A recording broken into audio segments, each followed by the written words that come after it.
un système pour le VJing, c'est un système qui prend du son en entrée et qui génère de la vidéo en sortie avec un opérateur humain, un VJ qui dirige le système en fin de compte. Le système, c'est juste un synthétiseur d'images. C'est illimité. Tout ce qui peut être présenté avec des pixels pourrait être généré par le système. Après, c'est la collaboration, ce qu'on appelle la co-création, le travail entre l'artiste et son outil, qui va être de toute façon à chaque fois unique.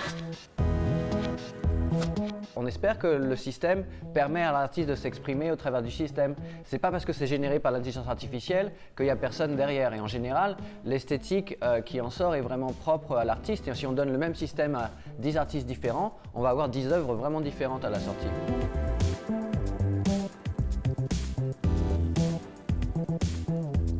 Il y a tout un tas de paramètres. Il va falloir choisir quel modèle utiliser. Il va falloir choisir comment les images vont interagir avec le son.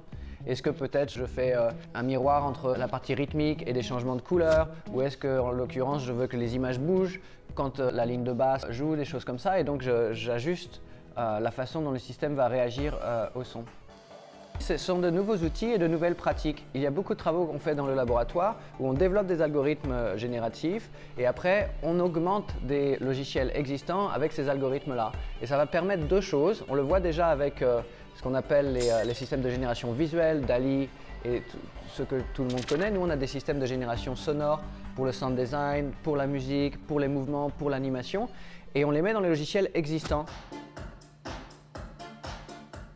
On travaille avec des compagnies de logiciels en Europe et au Canada pour augmenter les outils existants. Et ce qui se passe, c'est que ça permet aux débutants de générer des contenus dont ils ne seraient pas capables. Moi, par exemple, je ne suis pas fantastique en dessin. Parce que fait DALL-E, ce que je peux faire avec DALL-E, je ne pourrais pas le faire autrement.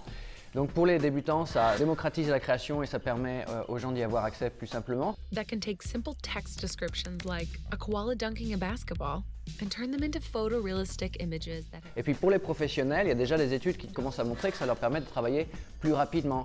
En fait, ces machines-là, ces systèmes génératifs-là sont souvent des systèmes à inspiration. Et donc un professionnel va interagir avec le système, va dire oh, donne-moi 5 exemples dans ce type-là, oh non, change ci, change ça, oh bah oui, maintenant je peux peut-être travailler avec cette idée de composition-là. On espère quand même que c'est l'humain qui fait la création et dans ce système de co-création, la machine est de toute façon juste un outil. C'est juste que ce sont des outils maintenant très très puissants puisque ça génère du contenu et souvent du contenu dont on ne peut pas dire qu'il a été généré par une machine. Donc ça c'est le problème des deepfakes d'ailleurs. On a vu ce que ça donnait quand ça peut être utilisé à mauvais dessein, mais ça veut aussi dire que maintenant c'est virtuellement impossible de faire la différence entre une photo prise par un humain et une photo, un rendu photoréaliste généré par une machine.